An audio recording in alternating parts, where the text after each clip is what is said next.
Vivek, hi, good to have you with us. How have you been? Yeah, likewise, Ashu. Thanks. Good to have be here. Vivek, this is an exciting discussion, right? And I mean, I say that for pretty much all of my conversations, right? It's just that at Asia Tech we've been able to bring out a very interesting perspective, right, out of each businesses. Mhm. Um, and I think this conversation is particularly important, largely because you're bringing in a lot of thinkers together, right? Thinkly, like the venture is called, right? Right. And this is a very, very interesting time, especially in a post 2020 environment, right? One of my thesis personally, Vivek, has been that content is going to come in and fill the gap, right? It's going to create that trust which is required in digital consumption, right? So it's going to have a very, very foundational role. Unfortunately, it's not necessarily been looked at with that seriousness, right? But I think that transition is now kind of coming in, right? Right. um, I think that entire process of say content generation to distribution is getting institutionalized. Of course, we have social media platforms that have come up, which have become a phenomenal distribution platforms, right, in the process. But I think what you're possibly doing is bringing in these original thinkers, right? You're kind of democratizing it many ways, and that also becomes very important. That adds to the perspective which is out there, right? So I think, like I said, right, these are very interesting sort of times, especially in a post 2020 kind of environment, where the Right. country, a large ship like India, is kind of now shifted into becoming extremely digitally savvy, right? And the interesting Right. part is that this is not something which is being accepted by the Gen Zs and the younger ones, right? This is something which is Right. across the board, right? So even parents who were born in the 50s and the 60s, right, have become so much more comfortable with technology in general, right? And are now kind of Right. referring to a lot of content, right? So, this transition has been absolutely phenomenal, right? And thus Right. this becomes an interesting conversation in that context, right? But Vivek, before we do that, right, I'd love you to give us a quick round of introduction and we dive in from there into our discussion on Thinkly. Great. No, Ashu, I think, like you said, I think content is really becoming king and it's really, coming front and center. But I think before we go down there, just by way of quick background, I basically, I'm a serial entrepreneur. I basically started Zipcash somewhere in 2007. That was right after Microsoft, where I was actually heading a couple of the business verticals. And that's the time when we really saw that big transition happening then, like we Right. talked about, towards mobile, right? I mean, suddenly everybody was thinking mobile, right? And I remember Right. being in one of the meeting with a very senior business leader in India, with one of our CTOs, for Right. Microsoft, and he just like said that, look, I've been here for a week, and all I can say is that India is going to completely bypass this whole PC revolution. It's already going Sure. to jump to mobile, right? Right. And I've been actually sitting with the whole business plan for mobile payments, with me for a year. And I was like, oh my God, if this is what the leaders are talking, what am I doing here? I need to Right. really jump on that. So yeah, so that's when I, kind of jumped ship to finally start Zipcash, which was Right. probably India's first mobile payments company. We were Wow. one of the first companies to kind of get recognized by RBI. We got the whole prepaid instrument license and all Right. that stuff, right? It was a very, very interesting journey. And I think it lasted for 7, 8 years. And finally in 2015 is when I exited to Ola. Right. It powers Ola Money now. So that's really been, my previous lifetime, so to say. I think post that, we set up a tech incubator, me and my, co-founder Naveen, we set up a tech incubator. We kind of, we're working with companies. We spun off a couple of companies out, right? Right. It was fun. But I think, you're always itching to kind of, Absolutely. roll up your sleeves and get back to the next day, right? And, luckily we had my another co-founder, Deepak, who kind of joined it, who's not part of the earlier journey, but, we Right. met. So he was with me in Microsoft again, and I think the three of us kind of got it, and that's when the incubator happened. But we were itching to kind of pick up a long bet game, and I Right. really saw with Thinkly that opportunity. It was an idea we were incubating, and we said that there's so much happening. I mean, just think of it. I mean, social media has changed the way we consume content, right? I Right. mean, the way we generate content, the way we consume Right. content is just been a part of life. I mean, you love it or hate it, but it's there, right? In that sense, right? Right. But unfortunately, I think there's so much more negative connotation with social media. Right. People talk about mindless trolling, the anxiety, the whole fake news, sensationalism. There are too many. And I think our whole thesis was, what can we do to kind of tap into the power of the social graph of a social media platform, but Right. turn it into something of value? Where instead of a mom telling the girls saying that, hey, stay away from Insta or whatever, saying that Right. go and spend half an hour on Thinkly, right? I mean, learn from people out there, right? So I Right. think that really was our broad-based vision, and that's, I think, how we Very kind of interesting. got started. Yeah. That's amazing, right? And I think that's a very tough one that you've taken for yourself, right? And how I It's a wish long you bet. and how I wish you possibly in in the payment space, possibly a little early on, right? I think the way payment space is kind of shaped up post 2016, Yeah, is it's phenomenal, right? exploded. Yeah, It's kind yeah, of exploded, right? that's right. No, but I think this is something which is going to be just so much more powerful, right? And I think that ability to influence, right, is going to be so much more critical in the entire scheme of things, right? So I think That's right. everything else is going to, in a consumption economy that we kind of talk about, rave about, which is getting invested in, right, is Right. essentially going to be dependent on the foundation of content, right? I think that's something which is definitely not going anywhere, right? So, and I kind of concur with you when you say that this is a long-term bet, right? I think Right. with the kind of market that we are, and not just say India, but I think pretty fairly globally, right? I think Right. this transition on 2020 has been very, very complex, right? And I think the only Right. way we can kind of do it is with perspective, right? And that's possibly what you're doing, right? But Vivek, moving into our discussion on Thinkly, right? Now, I think what the task that you have at hand is fairly complex, right? And the big, and you alluded to it, right? I'm getting to a very fundamental discussion, on Sure. on your thought process, right? And what you're sort of trying to achieve. Now, when you talk of social media, right, which is essentially, where a lot of content is getting generated, and a lot of content, for example, institutionalized content is getting distributed, right, and it also Right. gives users the flexibility to go out and deliberate, right, to put out a point of view, right. It's Right. become very, very toxic, right, Right. and that's, if you really look at it, right, any such Mm-hmm. platform which is coming up, right, Mm-hmm. is essentially moving in that direction much faster, right. We are for some reason we've become a very fragmented society, right? We've become, there are extremes that we've taken, right? Right. It's either my way or the highway, right? And that's the tendency. What is happening is that to a lot of original thinkers, which you're possibly kind of, wanting to come out of your platform and sort of say write or engage, that's not an environment that they find conducive, and that's possibly the reason a lot of these people are moving out of, say, for example, social media, right? Right. There is a positive and then there is a negative, right? How are you looking at this, right? I mean, how are you at a thesis level, right? How do you look at it? How do you dissect this entire thing, right? I mean, how do you ensure that the sanity with which you want to sort of you want to cultivate on the platform, right? How do you ensure that that continues to go on, right? And then this viciousness that we're kind of seeing is not Right. necessarily part of it, right? What's your sense there? How are you kind of would love to understand a larger perspective, right? In terms of, Right. and I'm sure this has been part of your thinking process when you were possibly putting it together, right? Would love to Right. understand Right. how are you handling this? How are you looking at this? How are you solving for this most importantly? Right. So Ashu, I think that's a great point, and I think something that we've really debated upon internally. And I think if you were to just kind of allow me to step back and kind of give a like a bird's eye view on this.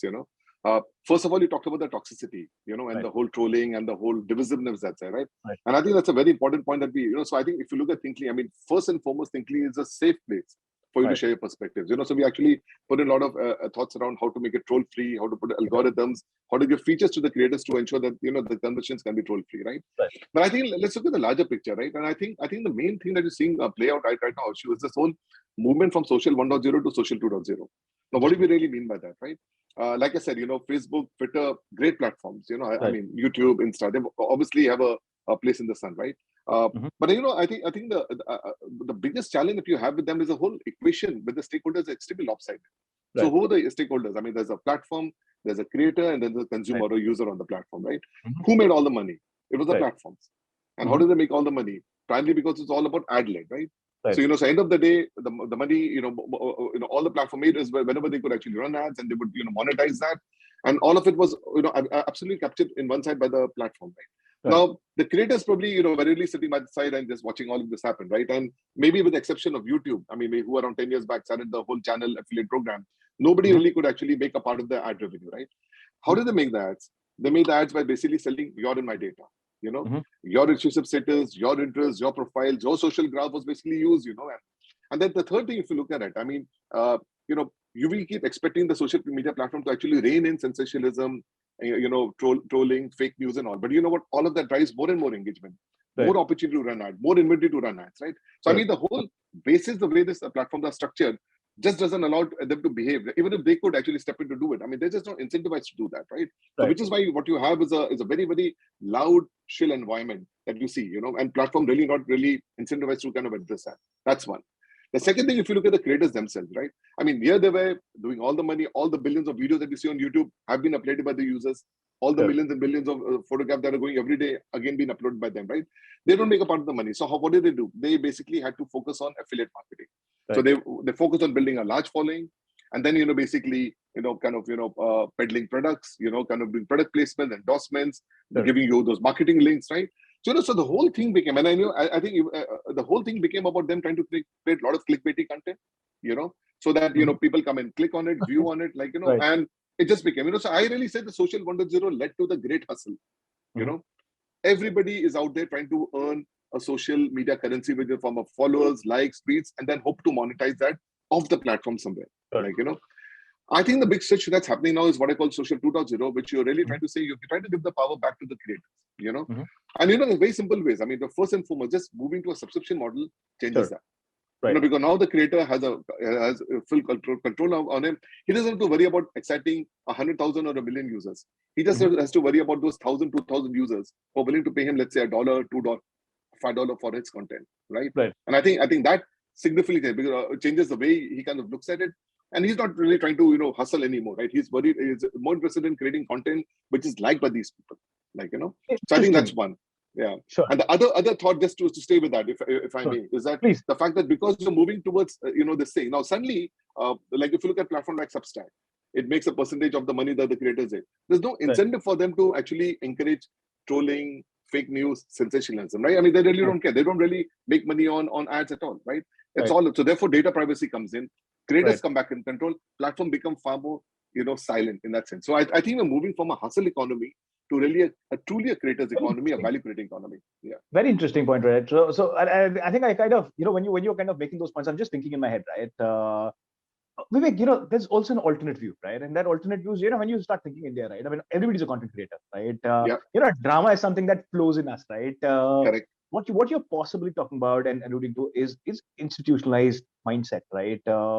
And that could be institutions at large, right? That could be media companies like ourselves, and so many others that are out there who are doing it in a systematic format. And then there are also thinkers, right, who are doing it in a systematic format, right?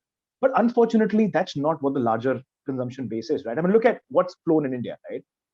It's not a lot of these subscription platforms that have come up, right? I mean, how many of these platforms have actually been able to scale beyond, say, 10 and 50,000 users, right? Paying users, consistent users, right? Even there, a lot of, for example, freebies are playing, right? So while, of course, some of them can rave off larger numbers, essentially the paying audience is just about 20-30% of the overall engagement that, audience engagement that they've created, right? Sure. Subscribers that they have, right? I mean, the other thing is that, we are basically negotiators, right? As a country, right? We want to, and you would agree, right? I mean, we want to negotiate, right? We love it. We don't want to pay, right? We've gotten used to this idea of having fun for free, right? That's the reason we've had platforms like TikTok, kind of swelling phenomenally high, right? And there are many other platforms that have come up. There's, Share Chat which has come up. There's, there are so many platforms that have come up, right?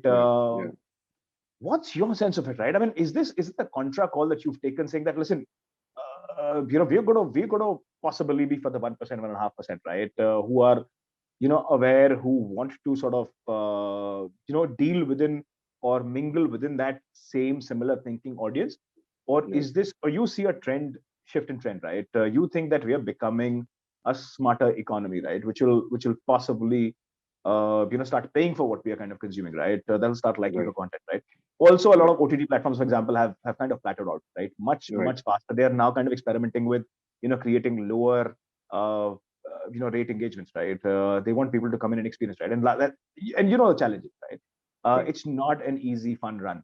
How do you crack it? I mean, how do you view this complexity, right? Is what I'd love to understand. No, Ashu, I think, again, great points. I think your observation is really on point out here. I think if you look at the consumers, I mean, the whole focus is moving towards short form content. The attention span is diminishing, right? And we're really looking, I mean, TikTok is a great example. I mean, like, for example, if you look at it, I mean, it completely democratized, but it just changed the way people wanted to kind of start consuming content, right? The whole visual escapism of Insta, TikTok is fantastic, right? I mean, that's the way it is. But I think Ashu, I don't believe that platforms replace each other. I fundamentally believe that, they kind of find a place and they find how to kind of coexist with each other, right? There's a place in the sun for Insta. There's a place in the sun for Snapchat, Facebook, YouTube, and so on and so forth. And there's a space in the sun for this new social 2.0 platforms, right? You know what? Because I think, we are maybe slightly behind the curve. Let me look at some of the examples in the US. TikTok is big. In fact, probably TikTok right now, the returning users is probably the largest in the US right now compared to even, let's say, Facebook, right? But you also have a platform like Substack out there, right? And what is Substack? it's a very, very, I keep saying it's a web 1.0 technology. It's kind of, it really allows you to just write an email newsletter and allows you to, drive subscription for that. And the platform has been growing. I mean, today they have, they've kind of valued around close to $1 billion. They've just raised, I think, around $85 million funding. They probably have close to maybe 500,000 to 1 million paying customers. Like, there are creators on the platform who are earning close to $500,000 a year. Just writing, Substack. So if you just look at the economics of it, if somebody's been able to, let's say, get 5,000 subscribers who are paying them $10 a month, they're earning $50,000 a month, and that's close to $500,000, right? People like, Benedict Evans, Azim Azhar, and all these guys. I mean, are great examples of why people would like to actually go and subscribe to something which is of great content, right? So I think, I think that's the way we're trying to look at ourselves and say that, listen, there's a huge opportunity for you to democratize content. And you know what? Yes, I think everybody wants to go and watch a rom-com or comedy or whatever, but once in a while you want to go watch a drama. You want to, I mean, look at TED, for example. I think that's a great place. If you were to 90 million to 100 million returning users every month, Now you're not going there for escapism. You're actually going there to, get knowledge. When you look at, let's say, television, the Discovery, the National Geographic, right? So I think there's a place in the Sun for good content. What we're trying to do, obviously, is just not focus on the written content. We're also trying to make Thinkly as a place where you could share not only your blogs, but also you could actually share your videos. You could share your podcasts. So the thing is that you choose the form that you want to communicate with. But eventually, I think it's very important to give the control back to the creator in terms of allowing them to monetize it. And I think that's what we're doing. That's a very interesting point. And I think I kind of when you say that, right? I mean, I have a personal theory, right? And I've tried to be a keen observer, right, of trends and tendencies, right? Now, when I look at, say, a more mature market, right? I mean, Substack you kind of refer to, right, which is, say, a US-based entity, right? A huge focus within the US market, right? And that's how they're kind of building themselves. Right. My sense is, right? I mean, India, when you look at it, right, there have been fewer original thinkers, right? And that the reason is that the cost of labor is much cheaper. We've essentially, instead of doing it ourselves, we've essentially replaced that effort by bringing in somebody who could do it for us, right? Which essentially blocks us from original thinking, right? When you look at markets like developed markets, right, where the labor is expensive, right? People end up doing a lot of things by their hand, right? And that's how original thinking gets cultivated in them over a period of time, and much early on, right? From as early as, say, a 5, 7, 10-year-old kid, right, will possibly get into something, right? So the journey is very, very different, right? Where they respect original thinking, right? Not that they don't do it in India, but they understand that. The other thing that has happened is that those are economies that have actually shifted to a paying habit and a model, right? When you look at India, we're a jugaad economy, right? And I'm sure you agree with me, right? We've constantly tried to evade and put hacks in place to not pay, and that's also because we've been a low capitalized economy, right? We've had low savings rate.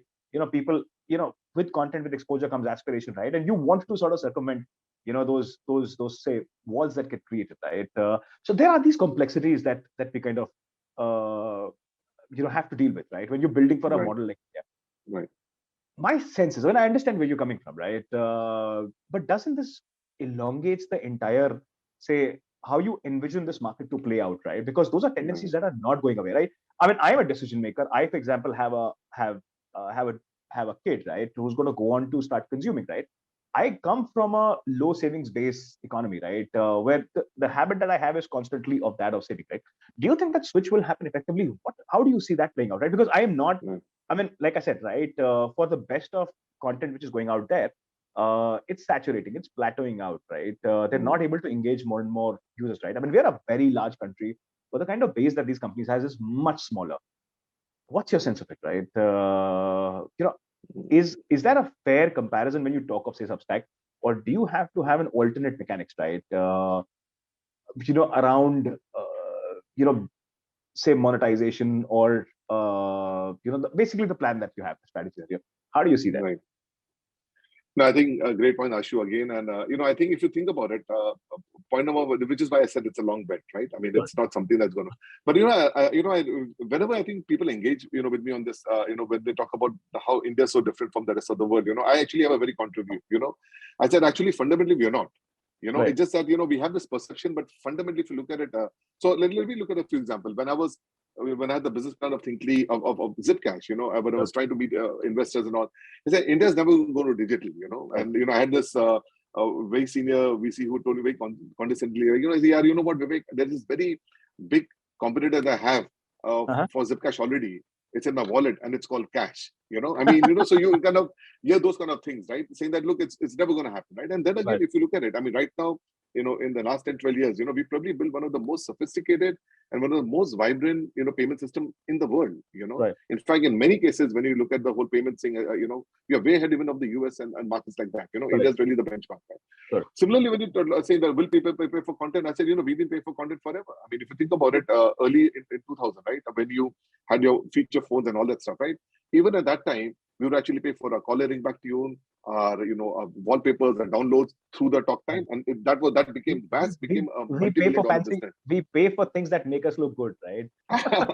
Yeah, I agree. Yeah. So the funny thing, you pay for bring back to which you don't yourself hear. You have other people calling and listening to it, but you pay for that, right? Hey, Maybe, yeah, looking cool because is it makes you important. sound fancy. Yeah. So all I'm saying is that we've been paying for content in some form or the other, and I think in the same way, I think eventually we will evolve to a point where people Right. will want to be the discerning audience out there will really say that, listen, what, all this is great, but you know what, I Right. also want to kind of pay for some content which is reasonable. And I'm not saying that everything on Thinkly has to be like oh my god, extremely erudite or whatever. Right. It could be a perspective, it could be something on films, it could be something on Bollywood, right? But end of the day, it's about somebody's perspective, right? Right. And now the question for us is that how do we make the payments very, very easy? Right. And which is where we really use all our Zipcash learning, and what we've done is we've got a very unique in-app wallet, right? Right. So if you were to look at it, most of the apps, you either are a free plan, or you, let's say, pay $10 and you're the premium Right. plan. You don't have any other option, right? But with Thinkly, you can actually get onto it and say, listen, you know what, I want to, let's say, subscribe to Ashu's, tech blog. I Right. love what he writes, and maybe I just want to pay, let's say, 50 rupees, 100 rupees a month Right. that he's asking. Like, oh, I love this person's, very, very different views on movies. Let's say, he's charging $10, right? Right. So what we've done is we made this whole wallet, as a very integral part of it, which just Right. allows you to do those, spontaneous transactions very, very easily. So we've enabled some of that stuff, right? Very interesting. End of the day, we're a country with 1 billion people. There is a India and there's a Bharat, that we are targeting, and I think we'll eventually find a spot in the sun out there. No, I think so I kind of asked you some of the very typical the kind of questions that I did, right? But I think we possibly, and you're absolutely right, Vivek, right? And I think I kind of agree with you when you give me this perspective, right? That we're a billion people market, right? I think one event that has really shaped or changed how we think, right, has been COVID, right? And I think Yeah. I'm for some reason in love with COVID. Of course, it's had the kind of damages that it has, right? But it's just kind of changed us overnight, right? Yeah. No government, no policy could have ever thought of a transition this large for such a large audience, right? Right. I think and I'm on your side in this one, right? Is how I look at it. Right. We're essentially now, there's a certain homogeneity which is coming in, right? And that's largely because say about a billion people getting locked up in a room and watching just about 3 or 5 films, right? I Yeah. mean, you're bound to get homogeneous, right? Everybody's essentially consuming the same kind of content, right? Mm-hmm. There's a certain Mm-hmm. institutionalization that comes into the mind, right? There's a certain pattern of thinking that comes into the mind, which becomes very, very predictable, right? Right. Now, this is not an event which we were ever prepared for, right? We continue to be, enjoy the dichotomies that we existed in, the silos that we kind of operated in, right? And this is a very different environment, right? You can only solve for this with a lot of intelligence, right? This has also opened up, a possibility for a lot of original thinkers, right? Mm-hmm. And I think people will possibly, that shift that you're talking about, right? I think the time is now when people will actually, because they don't know what the future holds, right? Because it's not predictable, because content has just become so much more significant in the consumer's life, right? That they are getting influenced pretty much every single second as soon as they come across something new, right? Which That's means right. that the need for original thinkers is going to be so much more, and that's possibly where premium platforms like yourself have a bigger role to play, right? The good part is, vis-a-vis say certain brands, right? Certain media brands, for example, right? Who are in that business of basically writing premium content, charging for subscription. I think your platform is slightly more democratic, right? Where you get a lot more perspective at possibly much fractional the price, right? Just makes it so That's much more easier for a buyer to go out and engage. right. And I think that's possibly changed, right? And I think the time is now in many ways on that one. But Vivek, when we talk of all of this, right? When we talk of original content, of course, the shift is there, which is in your favor, right? There is another problem, and that problem is that we're not consuming long form content anymore, right? When you talk of original thinking, when you talk of learning, right? These are essentially all long form content that come in, right? Right. We're getting like you said, right? I mean, our focus is now on Instagram. We're loving Instagram, right? We're loving TikTok, right? And that's largely because it's very quick, short form content. And we're a country that likes entertainment pretty much all the time, right? Right. What's your sense of it, right? So that's another challenge, right? So while, of course, the market is kind of changed in your favor, uh, people are going to pay for this. People are going to, want to sort of subscribe to more and more original content, right? How do you Right. ensure that this short form content tendency that is getting built, right, in the decision maker, right, and that's possibly me and you at a certain level, but also the consumers, right, who are spending. It's going to make it very very difficult, right, for long form content. What's your sense of it? How do you see that complexity? Is that a big problem? Is that a problem that you have a solution to? Would love to understand that. So I think, like we said, the whole evolution seems to be moving towards short form content. I mean, attention span, as we know, is really, it's kind of slowing down or shortening out there. Yeah. I think it's eventually we would like the creators to kind of have the freedom on how they want to kind of create the content. So let's say, for example, you either come on Thinkly and write, let's say, a 3,000 word article that you'd want, or maybe you Sure. might want to just break your tech block into, let's say, five 500 word articles. Right. Like, so and maybe people consume that. And in fact, we're also working on some mechanics to kind of help people come up with highlights. Right. So there's a 3,000 word, but maybe there's a 50-word summary which allows people to kind of quickly understand what Right. Ashu was really talking about. So I think Sure. those are the things we're doing. Similarly, when you look at it, I think podcasts, I think we're betting big on that, because Mhm. that allows you. I mean, the very fact that I could be driving and I could be listening to a 20-minute, 15-minute podcast. So I think that's another bet that we really think will be pretty interesting. Right. So I think these are the ways we're going to do. But I think our job would primarily be to allow the creator to decide how he wants to reach out to the consumer. Right. Given the option of blogs, podcasts, text, maybe live casts, which you're announcing soon. Allow him all of that, but let him decide, because ultimately he knows best, right? I mean, look at this. I mean, the content that you and I creating right now is not short form, right? It's slightly Right. like on the Right. long form, right? But we are hoping that the people, the enthusiasts who really want to know more about technology, about startups, of the ecosystem in India, will probably come and consume it. And I think Right. there's a market for that. So that's Interesting. what we're doing. Yeah. Interesting. Vivek, I have another perspective, right? And that perspective, Sure. so two other challenges, right, that I want to talk to you about. Videos is picking up, right?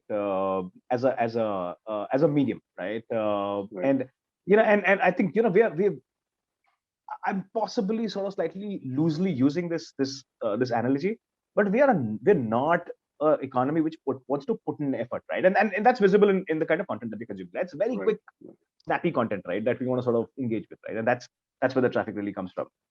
uh, Video is picking up in many ways, right? That essentially means that text is, for example, the larger association affiliation with text is kind of not necessarily say growing the way it possibly was. I'm not saying it's decreasing. I think it'll not be correct to sort of say that.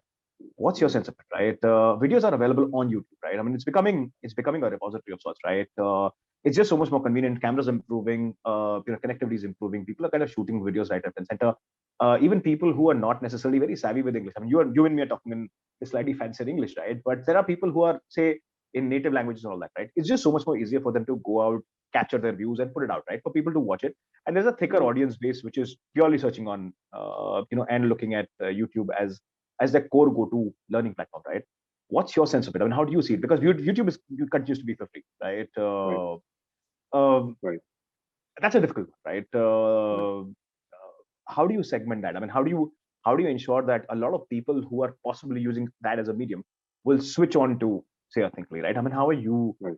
Would love to understand your Right. perspective on that one. Right. So I think if you look at it, I mean, let's stay with your example. So let's say, for example, you come out to Thinkly. Now, Sure. one way for you to tell people is that, listen, you know what, this is me, and my interviews are, let's say, on YouTube. Check this out. Oh, by the way, I've done a podcast, let's say, with Vivek, my co-founder, and you can find them on Spotify. And I've been also blogging out here, and this is my Substack newsletter. That you can do it, right? So you can either send people in three different directions, or you could just say that, listen, just go to thinkly.me/Asia Tech, like Sure. and say that in the single publication or channel that we have out here, you can actually find my last video that we Mhm. recorded on so and so company. You can find my podcast. You can find my 5 articles, and so on and so forth, Sure. right? So I think Thinkly Interesting. is a single repository that we're doing Mhm. that first. Second is that what we're trying to do is enable the micropayments out there, right? So Mhm. so if you want to then kind of monetize all these three form of content in one place, you could do that, by charging them, let's say, 50, 100 rupees and all. The Right. third that we're doing is really help you also drive discovery. Because Mhm. Thinkly again is an interest-led platform. So Sure. when you first come on the platform, you can have to choose which interest you are really interested in out there, right? And based on that, it not only helps you, it also drives discovery for people out there. Somebody might say, hey, you know what? Have you checked out Ashu's column? Have you checked Sure. out his videos, right? So I think this is what we're trying to do, in one Mhm. place. Also, I think, Ashu, the important thing to look at is also the context. I mean, we have a Right. very senior creator coming onto the platform. I mean, she's Mhm. very well known in the world of, I would say, music and culture. She has a presence in on YouTube, and I think when we kind of met, she said, look, you know what? I always feel that when I go to a platform like YouTube, I'm fighting with the algorithm. Right. Because I mean, somebody will watch one video, but the next thing say, hey, do you want to watch this AGT, America Right. Got Talent, so and so, this moment, Simon's moment, blah, blah, blah, right? You're Right. always fighting. I mean, because the algorithm out there is always focused on just keeping you hooked onto it, right? She Mhm. said, I really need to a place which provides me the right context. You know, Right. I don't think so. I find that on YouTube, right? And I think Interesting. the question is when you come on to Thinkly, I mean, when you lead somebody into the publication, he's there. We're not Mhm. running ads. We're not kind of, running, banners. We're just trying to allow you to kind of consume because that's the way it should be. I mean, whether you want to read the next blog or read the next podcast or whatever. And in case you're interested in recommendations, yes, we'll have them lined up for you, about your interest areas. But that's about it, right? So I think But the Vivek, context makes please. the biggest thing. Yeah. Sorry, go ahead. But don't you think that's an expensive assumption, right? Of making that choice that you are. I mean, you're expecting the user to be super serious when they're possibly approaching Thinkly, right? You want them possibly to be in a zone, right? I mean, that's possibly becomes your differentiating factor vis-a-vis, say, more regular generic platforms like, say, a YouTube, Yeah. right? Yeah. But that's a very expensive assumption, right? To make. I know it's not. There are no clear answers to certain things, right? I think the stage is a little too early, right? Possibly Right. the market is also kind of evolving. You'll have answers Right. to some of these points at a later point, right? But I personally, when think of it, right, when I can't let go of this particular thought, right? Because that's a challenge that I think everybody in the content space is kind of facing, right? The Right. happier people are the ones who are creating entertainment content, right? Because you just can kind of casually come in umpteen number of times and consume that content, right? It just makes it so much more Right. interesting, right? Vivek, Right. I'm going to move. Just if I may just respond to what Please. that, I agree with you, Ashu. Yeah, when you said are we making expensive, subscription, I said yes, perhaps, but I think similarly when you see somebody going consume content on Coursera, Right. on TED, on Unacademy or Udemy, or even for that matter, somebody consuming the Ken, every day in the morning, right? I Right. think there's a place in the sun. The question is, how do we enable? So, for example, we would love it if the next Ken, instead of actually building the entire tech platform of, Right. writing the blog, the distribution, all, just decides to come onto Thinkly and say thinkly.me slash the new Ken, right? Right. And they have it there. So I think that's what we're trying to change. That's the North Star Interesting. that we're trying to change. Vivek, I Yeah. think one constant problem for anybody who's in the content space, right, is that of Sure. monetization, right? And of course, there are Right. there are multiple models, right? I mean, YouTube has a certain model, right? Substack has a certain model. You're possibly experimenting with a certain model, right? Now, I think, but my sense is that for anybody to switch out of, say, the large, these platforms which have massive audience, right? Right, and engagement that they've been able to create, right, on the back of, Right. say, basically social engagement assessments into, kind of translating into now a lot of content consumption, right? Because that's how they continue to maintain their, the engagement cohort. Uh, that requires you to have an improved monetization model, right? Now, here you've Right. made a choice of largely helping, Subscription. Yeah. content creators on subscription, right? Yeah. And like I said, right, there is a certain inhibition, there is a certain time which it will take to kind of cross over, right? For Right. people to start paying for this kind of content, valuing this kind of content, right? The other complexity in this entire scheme of things is that how do you ensure that a content creator is spot on pretty much every single time, right? And that they're consistent. There's a writer's block, right? And every content writer hits that patch, right? For institutions, it's just so much more easier because there's a bench strength that we have, and we kind of Right. tend to cover it up to maintain that consistency, right? But and plus a lot of what, for example, say we do and a lot of others do, right, is essentially around fact. That does not necessarily needs a lot of that creative thought process, Right. right? That you don't necessarily need to be in a zone to build everything in place in order.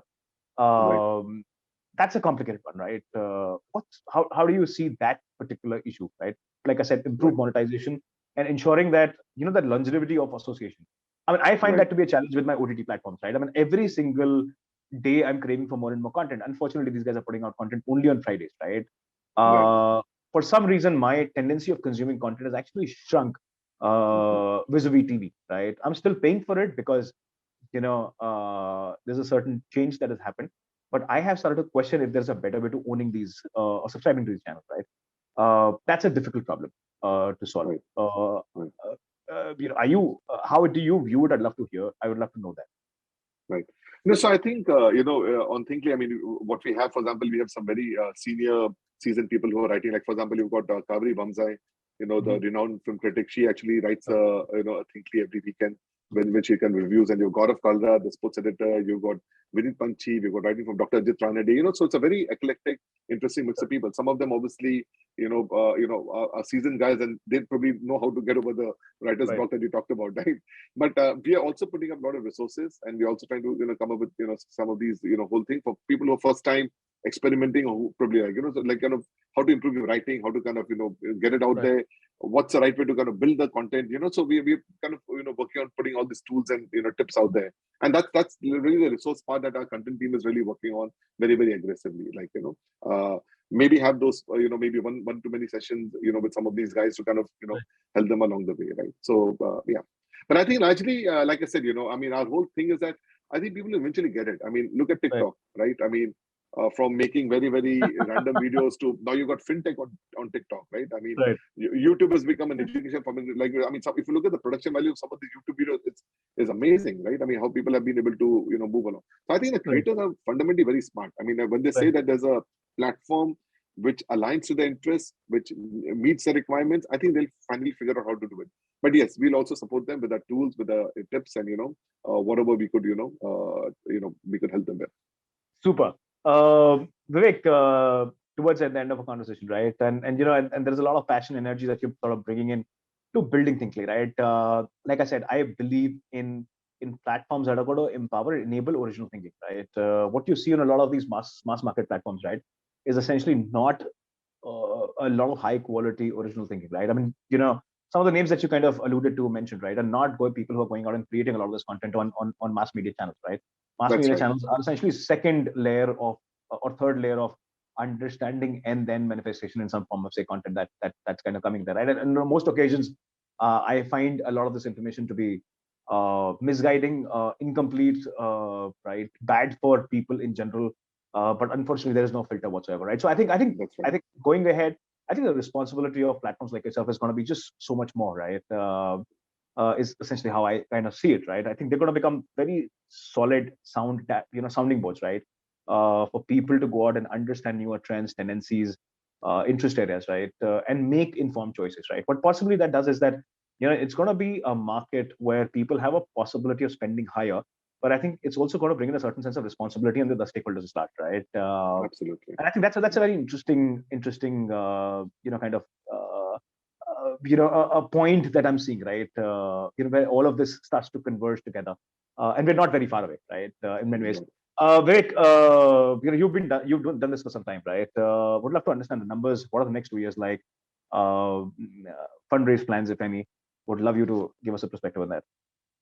Sure. So basically, if you look at the Thinkly in the version that it is right now, we've been added now, I would say, for the last maybe a year or so, and we kind of closed the first early round of funding around September. We'll probably be in the market for funding let's say 6 months from now. At this point in time, I think our focus has been to really build a platform which really sets a high quality context. So for example, if when you come around Thinkly, you obviously can read from some of these great writers, independent writers that I talked about, and thinkers, and so on and so forth. But you can also, let's say, read the writing of, let's say, 50 Nobel laureates, 120 heads of state. We had people like Stiglitz, article by him. There was Shashi Tharoor's article 2 weeks back, and so on and so forth. We also tied up with some very great publication, like, for example, we have the Harvard, the MIT Stone Management, the MIT Tech Review, New Scientist, Mayo Clinic, So what we've done again is like geopolitics, for example. I love that one, with a defense one and all that's playing out right now, unfortunately, in Europe right now, right? But so what you have is a very, very eclectic, very, very premium feed that comes into the platform, So our focus has been to really get the supply right, So we have got some great independent creators, and that's going to be our North Star. We're only going to double down further. We've got some great publication on the platform, great writing from opinion leaders. We've got some great newsletters that we aggregated, So you can actually use Thinkly as a reader for some of your best favorite newsletters, And then we also have some very interesting, Thinkly original and curated content. For example, when 83 was launched in December, Right. Everybody wanted to go and get the view of what happened in the match from the Indian team and so on and so forth. Right. What we did, we went on to the other side. We went and had a interview done by Deep Das Gupta of Michael Holding, Right. and got his perspective of how it was Interesting. to be on the losing side. How was the let's say the how was it to be, and what did you think of the team, right? And that was a very fresh perspective, right? So on and so forth, so we obviously experimenting, doing stuff.